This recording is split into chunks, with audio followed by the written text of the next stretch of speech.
መቤት ሙልጌታ እባላለሁ። በአዲስ አበባ ዩኒቨርሲቲ ተባባሪ ፕሮፌሰር ነኝ በስኩል ኦፍ ሳይኮሎጂ እና ሴንተር ፎር ጀንደር ስተዲስ። ዛሬ እንግዲህ ያው ይህንን ስልጠና ፋሲሊቴት ለማድረግ ለማካሄድ ነው የመጣሁት።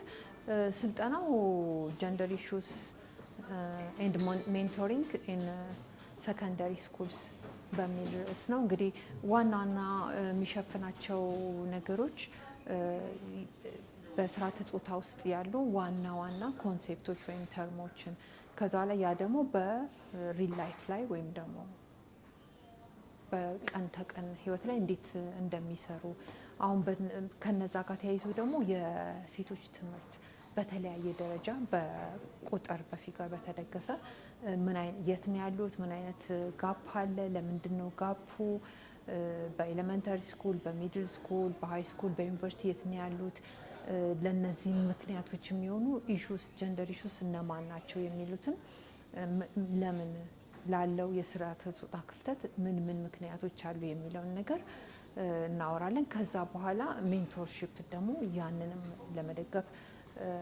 ጋፑንም ለመቀነስ ሜንቶርሺፕ እንዴት ምን እንደሆነ ለሴቶች እንዴት ሊጠቅም እንደሚችል እና እነሱ ደግሞ በየትምህርት ቤቶቻቸው ምን ማድረግ እንደሚችሉ እናያለን ማለት ነው እና ዲስከስ እናደርጋለን።